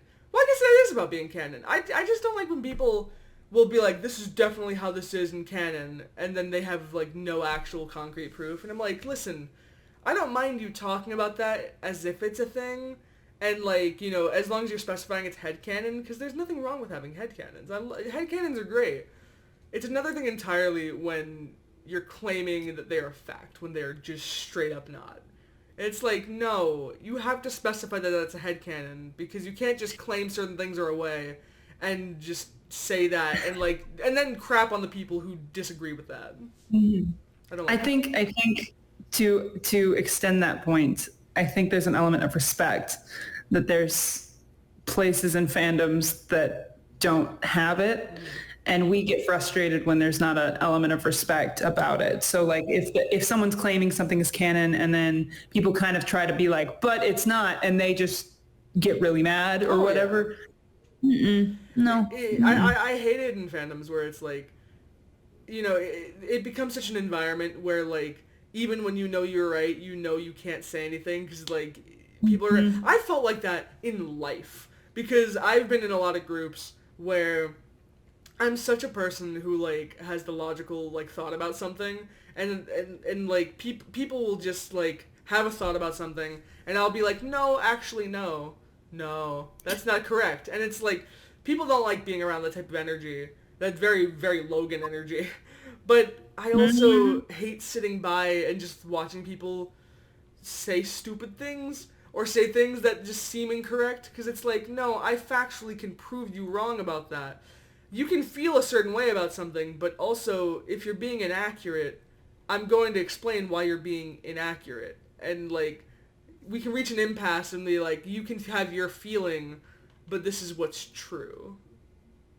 And, in a similar way, like we've talked about on this podcast, we're not professionals. Oh, yeah. And you don't have to agree with anything we say. We really try to make sure that this is like a open playing field in the sense of, like, you don't have to agree with us. Yeah. And I think there's a lot of people who are really sure that they're right. Mm-hmm. And the thing is, we're really sure that we're right. But at the same time, like, we're willing to hear other perspectives. No, yeah. And that's what a good debate and a good fandom should be. Yeah. I think. It's and not I think always there's about agreeing. It's about respecting the other opinion.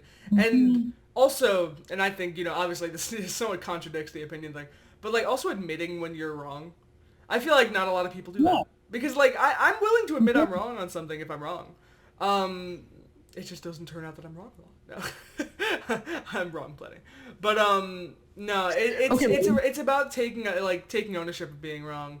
Because a lot of people will just say stuff, and they will never concede defeat. And I've been in a lot of those groups where, again, when I'm being the logical one, and then someone's like, but no. And it's like, what? No, you don't get to just say no. I know I'm correct. And that's not me being vain. I know I'm correct. You can't just tell me I'm not. We know the only person that can truly claim canon is Thomas Anderson. That is true. Which is funny, because some people disagree with that as well. Anyone else is correct. That's serious. That's my favorite thing, when people would be like, the showrunners don't know what they're saying. It's like, don't they? You're really gonna judge the...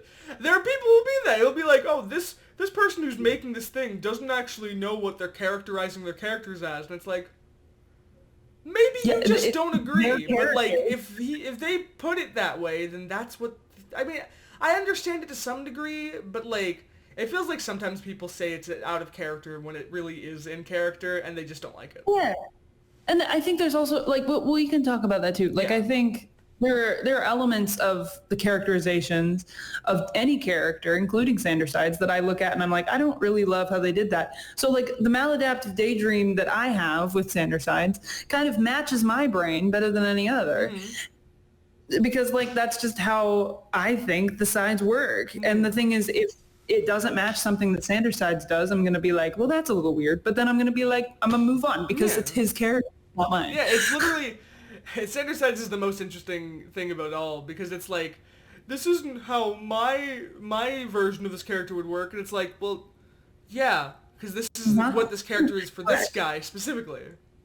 Correct. You have actually made a statement. Yes, that's correct. Like, anyway. And it's funny because I say that, and like we've talked about like the anxiety character of Inside Out before knowing it. Like, you can make that argument too. But even then, it's like that one's more of a representation of like a certain thing overall, as opposed to it being relevant to the character at hand. Yeah. And even then, we've seen from the first movie that like sometimes it's not even internally consistent. So. Oh, I was just trying to cover our bases because I was about to be like, that sounded really hypocritical the way I was saying it. Oh boy. Well, we gotta wrap. We do. This is a longer episode than I expected because we tangent like heck. That's okay. But yes, I hope you enjoyed the ride. Huh? Everybody? I hope you enjoyed the ride, everybody. Oh, yeah. And thank you for asking questions as always. Yes. Oh my god. Thank you. We appreciate so much every time you guys do. Yeah. But yeah, as has been the format here for a while now, after this episode there's going to be a week-long break, and then we will be back with another subject on the next Saturday after. So, woot! Woot! That's it for now, guys. Goodbye. We love y'all. Bye.